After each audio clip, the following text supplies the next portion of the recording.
Thanks, Ram. It was well researched and full of life examples, which I'm sure most of our participants will identify. Uh, you mentioned about Unilever. I had the privilege of meeting a couple of very senior people in Netherlands because I sit on the board of an international institute called International Institute of Governance and Leadership. And the kind of work Paul Polman has done in sustainability area, I think has really created huge benchmarks. And one of the speakers at the program, Phil, I think I mentioned about you, missed you there, was the former Prime Minister, Mr. Balkenende of Netherlands. And he's also heading the DSGC, which is Dutch Sustainability Growth Coalition, where 8 Dutch companies have come together and have taken, which includes Philips, which includes Unilever, which includes ExxonMobil and a couple of others. And they're doing a real concerted work and reinventing, or rather redefining, not inventing, the business responsibility. So with these words, I would like to invite Ramesh to speak on. Ramesh was telling me that this Companies Act is quite a too much flagged horse kind of a thing. But I'm sure, Ramesh, you always have some fresh perspectives when you talk. And this time I purposely gave you about the boards. So we have lots of board members in the audience. Please, let's have your thoughts.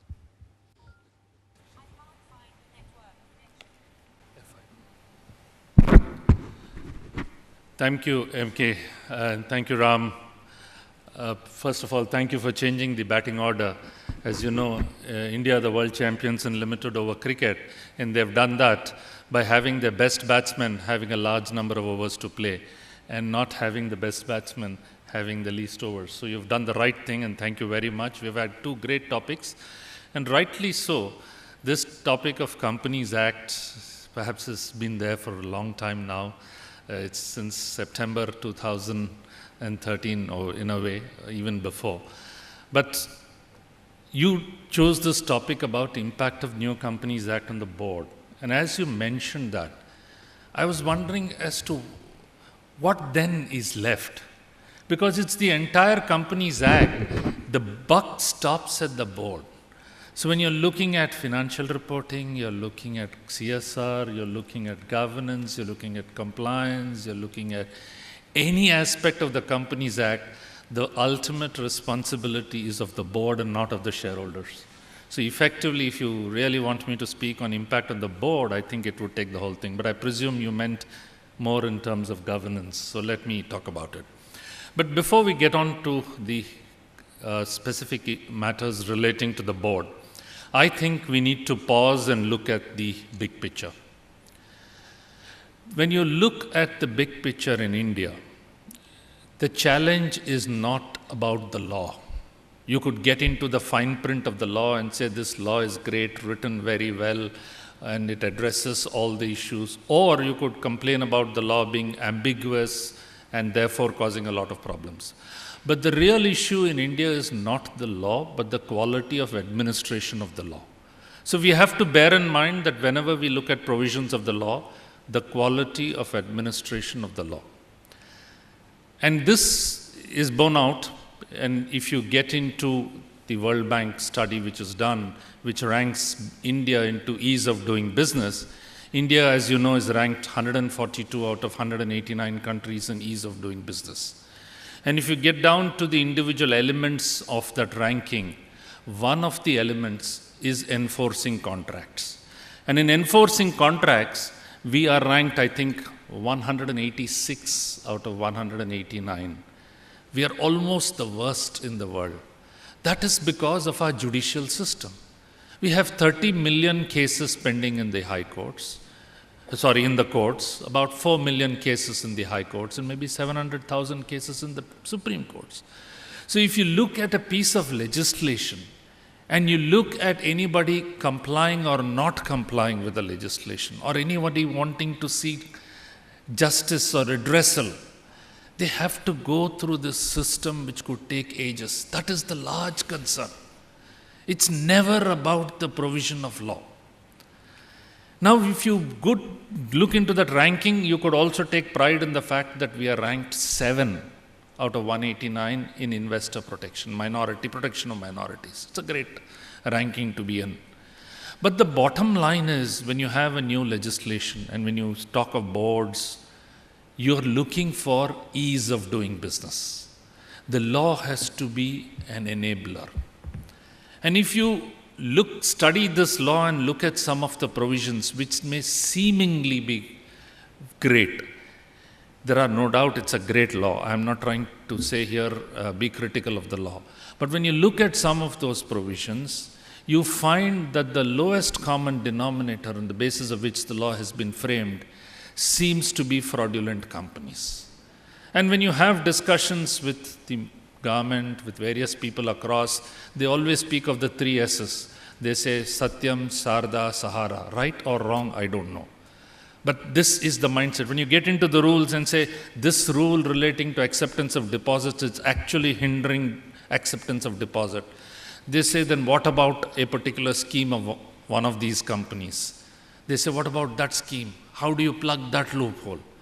But then you can't expect everybody to be one of those 3 S's or any of those. Again, as I said, I'm not sitting in judgment as to whether those 3 S's are right or wrong or whatever it is. But this is the mindset. And if you get into the corridors of the Ministry of Corporate Affairs, there's a huge board there. That board says, spare the honest, do not spare the dishonest. And I've said this to the secretary too. Your law seems to be the reverse. It seems to does not spare the honest also in the way the law is framed in many aspects of it. Now this is a big picture, and let's look at some of the provisions in relation to the board, and I'll tell you where the concerns are. There are a lot of moving parts here. Although the law has been there, and the law, as you know, has got 470 sections. We have 283 sections notified and the rules under them. A large part of the other sections have not been notified because of the fact a national company law tribunal has not been set up, or certain other rules have to be framed. But and some authorities have not been set up, for instance, the National Financial Reporting Authority. So the law, in a way, is partially operational. And in more than 330 places, it says, as may be prescribed, so the rules are coming up. We've seen clarifications come up under certain provisions of the law. There are 3 sections there, 462, 465, and 470. There are some to remove difficulties. They have come up with some announcements, but there are so many challenges and so much representations have gone in that they say we can't use that section too often. If we have to use that section 470 very often, it means we are writing a new law, so that is not possible. Equally, there is an awareness that the law needs to be amended in many places because it's drafted poorly. But at the same time, there is a view that if you now seek amendments to the law, it will go through a certain process and that will bring in far more changes, some of which could be undesirable. So let's wait for the law to settle down and work with it whichever way. But the point I'm trying to make here is, whilst this law, a large part of it is operational from 1st of April 2014, and the rules were prescribed, you will find in some situations that the law is already operational and you may be non-compliant as a board. You will find situations where it is impossible to comply with the law. And we have said this to the ministry. Look, the way this is written, and I'll give you the example as I go along, that's impossible to comply. How do you expect one to comply? That's another challenge which one needs to sit. And as I said, all this in the background of somebody who's going to come and enforce the law, and we really don't know the mindset of that person who's going to enforce the law. So this law puts in a lot on self-governance. It addresses the issue of technology. It addresses the issue of ease of doing business. But at the same time, it has tried to go overboard in some sections on penalties, imprisonment, etc. In some cases, you will find that whilst nobody objects to there being a fine or imprisonment and having a cap on imprisonment, You can't have unlimited. But what is objectionable is if there is a minimum imprisonment. That representation has also been made to the ministry saying, don't prescribe a minimum imprisonment. It's impossible then. Judiciary can't override that minimum imprisonment in the law. But what's important is to say, imprisonment up to 1 year fine, then it could be 0 also. That is something which is there.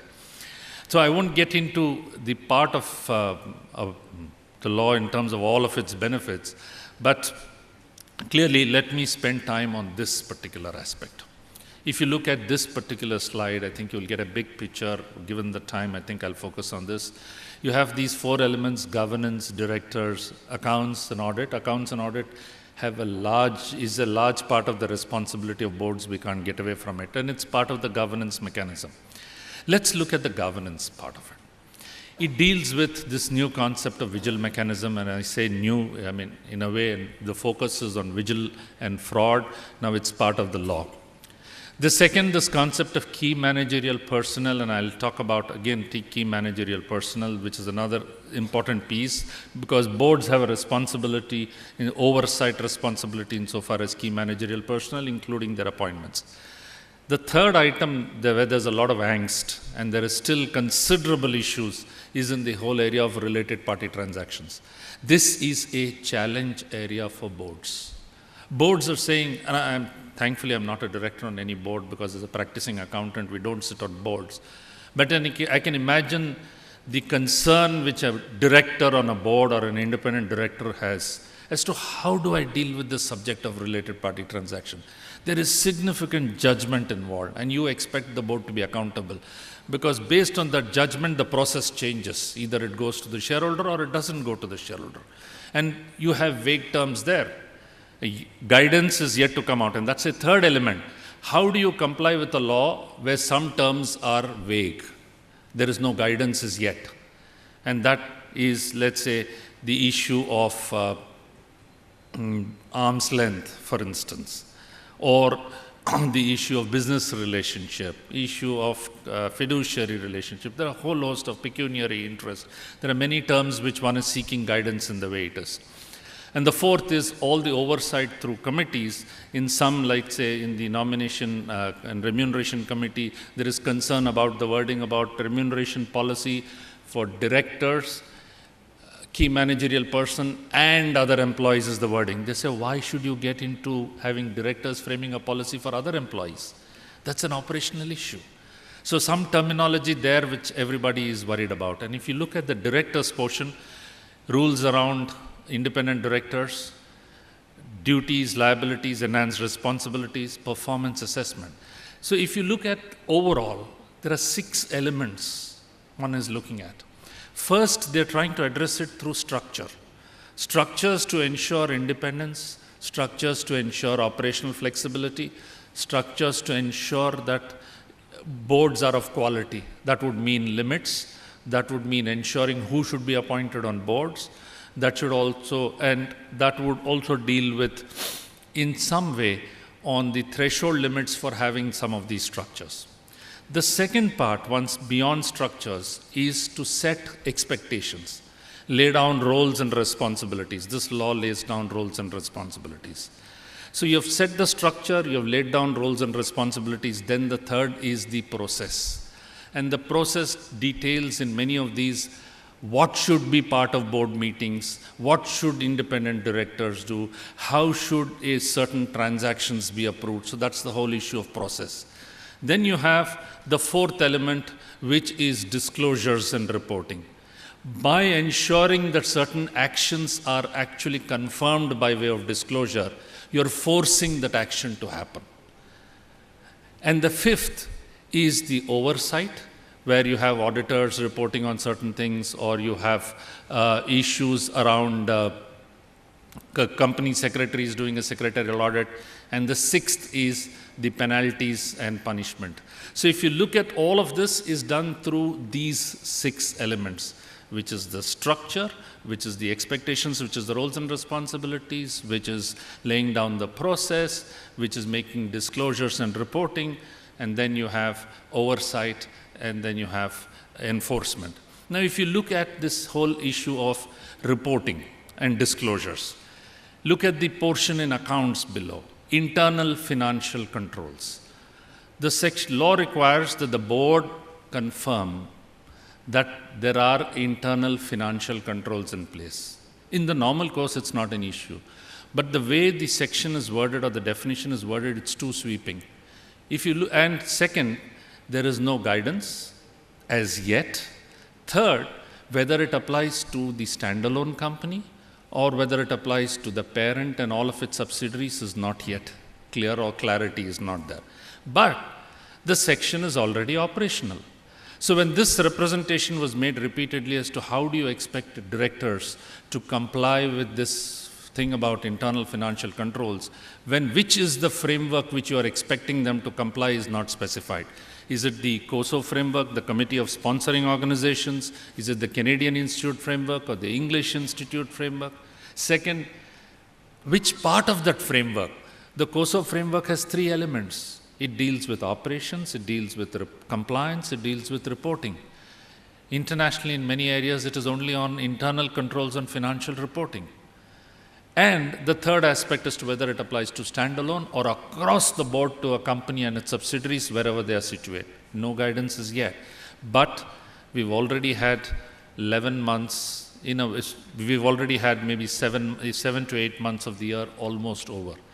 Thankfully, very recently they said auditors need not report on internal financial controls, but they haven't made the amendment to boards. We've gone back and said, hey, look, why don't you also postpone it by 1 year? Because unless you have guidance, only then can companies set up the mechanisms in place for compliance, and then you check as to whether they have complied or not complied. If you look at the next one insofar as board's requirement to comply or to ensure compliance with laws and regulations, risk management systems, they've all come in. And yet another is on fraud. Auditors are required to report on all frauds, not only to the board, but to the central government. So there is a process put in place. There were no thresholds. Very recently, they're working on the amendment with thresholds, where there will be thresholds for what should be reported to the board and what should be reported to the government. There were some monetary limits which were dropped in the rules because of law ministry objections. So this is, if you see overall, there is a huge issue insofar as boards are concerned. Very quickly, limits, I don't want to get into 20 directors. Now they've included private companies itself on limits. Women directors, we've gone back to the government and said, your threshold is too low. The principle is accepted, but compliance may become a challenge by March 2015 in many cases, because it talks of public companies with a capital of more than 100 crores or turnover more than 300 crores. Independent directors too, the same challenge is there insofar as limits.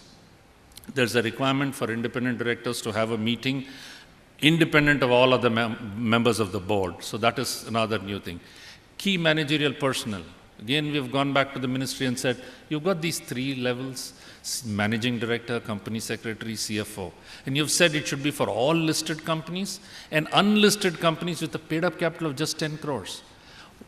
In many of those companies, it is possible for one individual to fill both positions. He could be a CFO and a company secretary. There's no clarity in the rules. One school of thought says you need 3 individuals. We say, why do you need 3 individuals? No accountability. But you can hold one person accountable even if he's performing 2 roles. So what's wrong?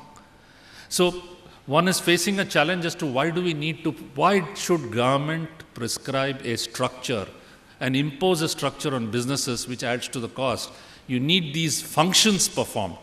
How it is performed, why should one go about prescribing a structure? So that's one of the things boards need to look for, and they're still asking those questions. Do we need 3 people in my subsidiary? The ministry seems to agree that, yeah, one person can do 2 roles, but there is no clarity as yet. And look at these duties of directors and put it in the context of enforcement of the law. Look at the second bullet. To act in good faith in order to promote the objects of the company for the benefit of its members, no problem. In the best interest of the company, no problem. Employees, no problem. Shareholders, no problem. In the best interest of the community, too vague. What does it mean? and for protection of environment. So the law mandates directors to act in the interest of the community at large, not just in the interest of shareholders. It's a good statement, but there is concern about how this will be enforced and how individual decisions will be looked at. Legal liabilities, officer in default, look at the bullet which says, every director in respect of, he is an officer in default, in respect of any contravention, if he was aware of such contravention by virtue of his participation in proceedings without objecting to the same. So it's not necessary that he has given consent or he is connived. If he has remained silent and he's participated in the process, he is as much guilty as he is as much an officer in default. Then there are rules regarding what is mandatory to be done at board meetings. And they went overboard in trying to say what cannot be done through video conferencing, which we said how different it is. A video conference or a normal meeting should almost be the same. Why do you have roll calls for a video conference at the beginning of the meeting, end of the meeting, every time there is a break? Do you do it? And why do you want to preserve the verbatim recording of the entire meeting? You don't do that in a normal board meeting. How different it is. But there is an issue of mindset. But they have tightened some aspects of the process. This is all part of the process as to what can go through board meetings.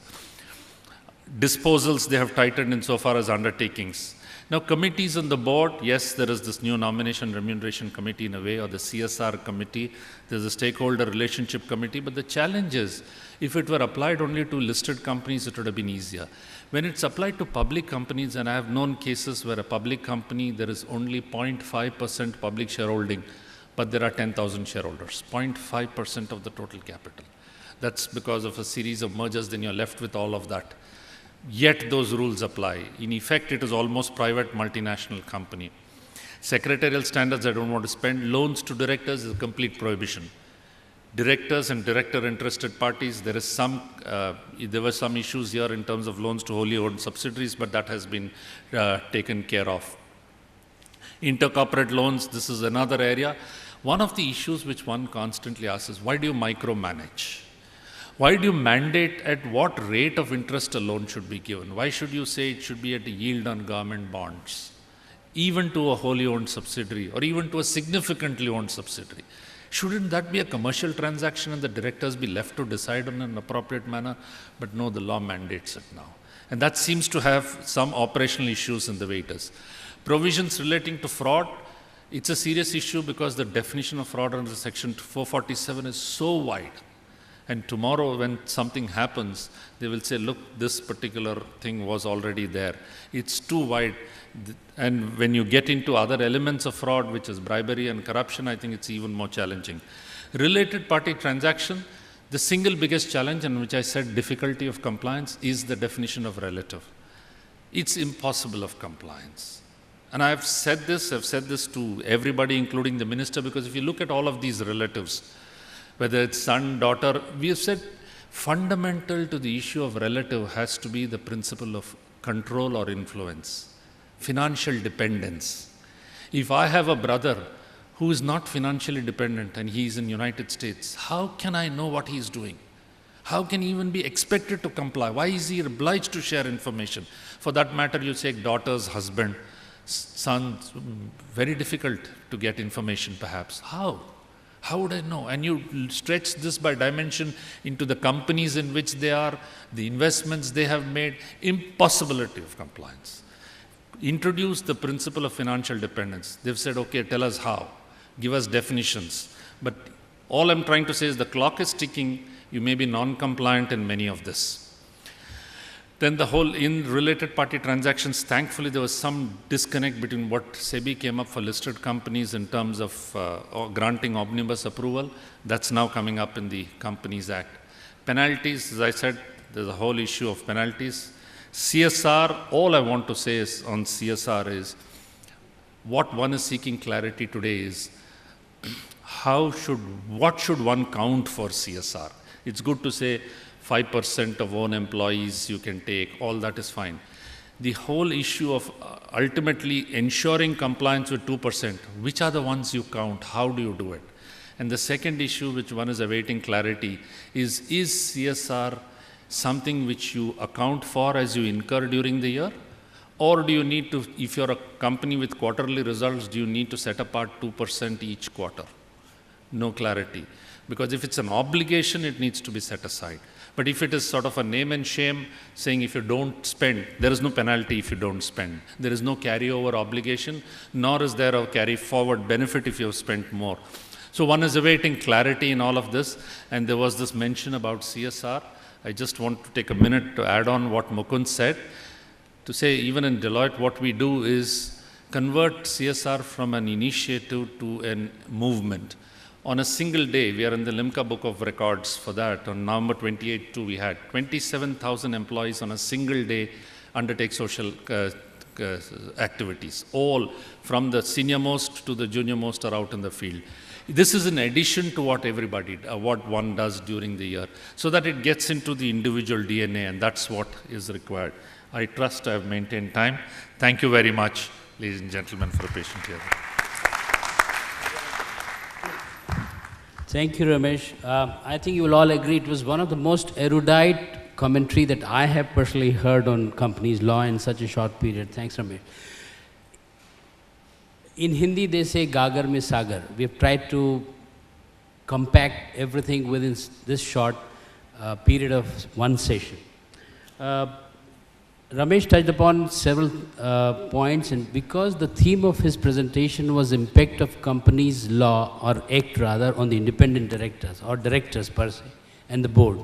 Taking advantage of presence of some of the leading independent directors present in the audience here, I'd like to pick their brains, and I'm sorry to give you short notice. We have Homi Khushro Khan with us.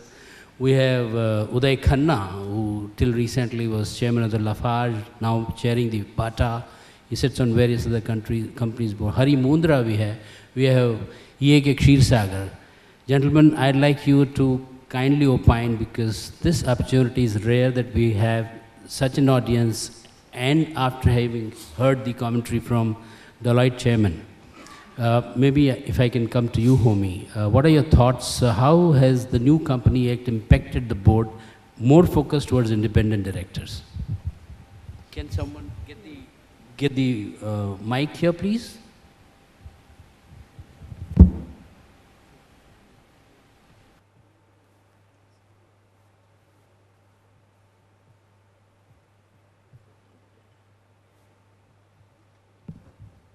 Okay, take this. Take this one.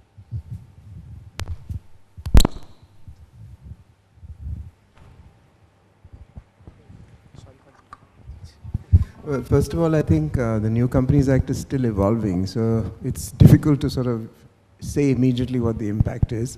But certainly, I think there's a lot more pressure on boards to start thinking about things they weren't looking at earlier. For instance, environment and sustainability was something which was very rarely on the board agenda in the old days. So I'm very happy that it's come onto the board agendas now. Sustainability for groups like the Tatas was never really an issue. It's always been there. So I was sort of born and brought up in an organization which really believed in it. And when it comes to, whether it's got to be the carrot or the stick, I always favor the carrot rather than the stick.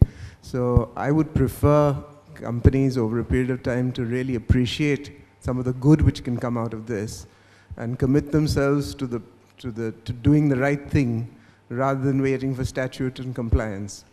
So that's the way I see it at this point of time. Can't really offer too much specifically on any of the new provisions, because I don't think a lot of them have really kicked in as yet. But certainly the 2% CSR is worrying a lot of companies today. And they're really looking at what they can do. On that again, I find predominantly most companies are committed more to health and education than anything else. So there are certain themes, so it's not really as sector agnostic as it should be. Most companies seem to sort of pick and choose, cherry pick, and do stuff which they are familiar doing. And some of the newer areas are not really being looked at seriously as yet. I'll come to Uday in a while, but you mentioned, Ramesh, about the related party transaction. Taking advantage of the presence of Mr. Phil Armstrong, I think OECD is doing a fair amount of work on related party transactions. And India might like to learn from the experience of OECD, the latest what they've done on related party transaction. So that's something we would like to link up with you a little later. Uday, in your experience chairing two boards, what do you think is the experience and the impact of Company Act? Yeah, I think overall, I feel it will lead to improvement in corporate governance, except that we are being too prescriptive. So what happens is there is a danger of getting into a checklist type of improvement in corporate governance rather than in actual fact. The other issue which I want to point out is that they are removing the distinction between an executive and an independent director, or in other words, making independent directors responsible for executive decisions, which I think is a retrograde step, because an independent director by definition is there to suggest and advise as opposed to approve, and this has relation to especially related party transactions. So I think the lawmakers are not clear what is the role that they are expecting and how it will be executed. And hopefully it will get resolved. But I think the trend towards improvement in corporate governance is certainly taking place. So some of the steps that the law has taken will lead to improved governance. It will lead to better, and some of the negatives, other is, people are also asking whether there should be an independent director at all, because the liability and the responsibilities are far exceeding any benefit, or there's no correlation now between the responsibility that you take and the effort that is required with what an independent director will get. So I think there are a lot of things in play. Hopefully they will be sorted out in the right direction. Thanks, Uday. I'll come to Hari a little later, but first I'll go to Eki. Eki, there's a lot of humongous responsibility placed on the shoulders of independent director. I find that the granularity, because most of the times when the regulators want to decide what were the independent directors doing on the board, it'll be traced to the board processes, meaning minutes of the meeting and all. Most board minutes I find are not so granular. Any thoughts on this point, Eki? Well, I think obviously the only way you can have granular is to have a verbatim transcript of the meeting, which obviously you can't have. And various boards are trying to find various ways of saying it. And I, for one, am against individual identification in board minutes, because I think it's very wrong. It is a collective decision at the end of it. But I think we are now, as usual in India, we're very, very good, I'm sorry, getting on my pet hobby horse on this one, of engaging and thinking designing a law will get rid of the disease. You can't. You can't say that, look, just because I've written out a prescription, the disease will go away. The fundamental disease still continues. Those who are not, groups like the Tatas and many others, were already doing this without the need of prescription. The groups which were not will continue to do it until you do something fundamentally different to change the temperament of the people. May I just one question, Ramesh, is does all this apply to public sector and government-owned undertakings? In that sense, I don't know. There is some hope then, because if some part of that huge investment comes into better corporate governance, maybe we'll be better off. But as it is, it's just a lot of, we were talking the other day, Homi and I, environment rules and regulations in this country are the most stringent in the world. But has it been applied? Those who want to follow the rules, the others don't. You asked about this public sector. I think one point which I did not mention is the concept of shadow directors. Now, persons who are not on the board, but who actually take decisions which are taken by the board in form. Public sector is one classic example where the decisions are taken in the ministry and the board may comprise of even independent directors in form. You could have even a ministry representative there as an invitee. In substance, that person is a shadow director. That is the real concern. They are not clearly within the ambit. So It is therefore important that, which has happened in certain public sector companies, you would have read news reports, where independent directors took a completely different position against what the ministry was prescribing. And that is the real test in public sector. I'll just like to inform the audience here, even on this subject of state-owned enterprises, OECD is doing a fantastic work. There's a particular group set up for corporate governance in state-owned enterprises. OECD Asian roundtables have been happening for the last 10, 12 years. I've been a part of that. Those of you who are interested, please go to the website of OECD and look for corporate governance in state-owned enterprises. Hari, can you have the last word?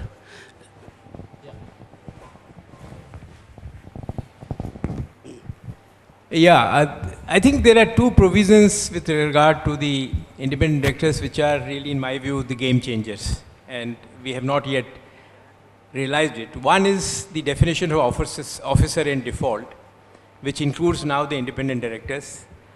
In my view, it has been a most retrograde step which has been taken because it imposes responsibility without accountability. The independent directors are not accountable for everything which goes on in the company, but now they will also be termed as officer in default in case there is conscious or unconsciously they have supported a decision which is against the law. So this is one of the major game-changing event, and if it doesn't get amended, then there is really hell to pay for. The other game-changing event, which is I think a very welcome change, is in relation to their role in related party transactions through the audit committee or otherwise, because this was one provision which was misused by many corporates, and not only by the 3 S's, but many, many corporates in terms of divesting the company of valuable properties and assets to subsidiaries which are owned by the promoter companies, etc. And I think between SEBI and the Companies Act, there have been enormous focus on this. And that's why the minority will become the majority with regard to the passing of the resolutions. I think that's also a game-changing event, and I think is a very welcome thing which has happened. Yes, certain aberrations will need to be changed, but I think it will do a lot of good to the corporate governance in the country. Very quickly, though it's an interesting question, but Ramesh is not allowed to speak. On auditor rotation, Homi, your views quickly in half a minute. I don't favor auditor rotation. I think there are enough partners within firms who can easily rotate audits among the partners. You don't really need to go to other firms. I would sort of trust certain firms. I know certain firms, I trust them. I don't think that, I think it's a retrograde provision to say should rotate audits. Uday? I would tend to agree. And, I would elaborate. Independence is a state of mind. I would even go to the extent of, let's say time limit for board members. I think if an independent director is independent, he'll be independent throughout his tenure. And if he's not independent, I don't think 10 years makes a difference. Because, in fact, given the complexity and size of companies, it's only after a couple of years that you actually, as an independent director, understand the nuances. So I would actually claim that with more experience, an independent director, provided his state of mind is independent, so it's the persona involved. So some of these timelines are just actually tick marking and changing. I don't think they're adding value. In some cases, they may be subtracting value. On auditor rotation. Again, auditor rotation, I don't think it makes a difference as long as the partner changes and the firms are of a certain reputation and value. Hari? Same. Eki?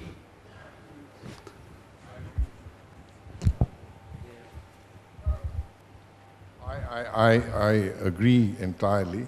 Independence is a matter of the mind, not by legislation. And auditors, directors, whoever, you can't legislate for independence. And that's the problem that they've done.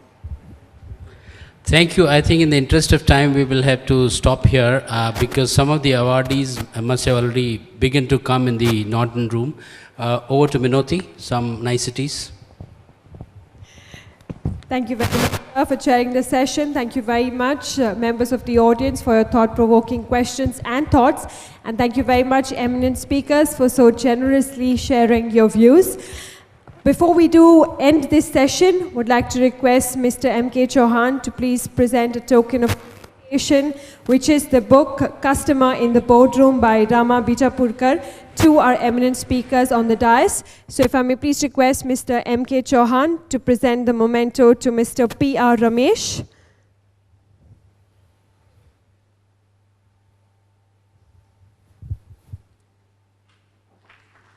Thank you very, very much, sir. And of course to Mr. R. Ramakrishnan as well.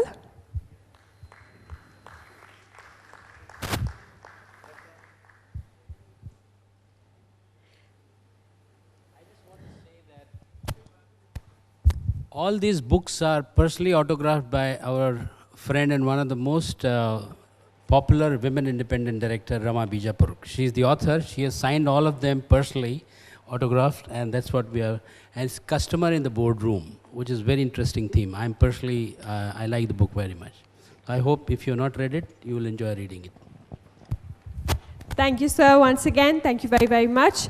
And thank you, ladies and gentlemen, for your patient hearing. We shall have a 15-minute break for tea and coffee. I request you to please help yourselves with some tea or coffee. And of course, yes, inviting our speakers to the Norton Room, which is right behind the stage, because tea and coffee for our speakers is served in the Norton Room. Would request all of you to please reassemble back at 3:30 sharp, because we would like to begin with our last session and our award ceremony at 3:30 p.m. sharp. Thank you very much.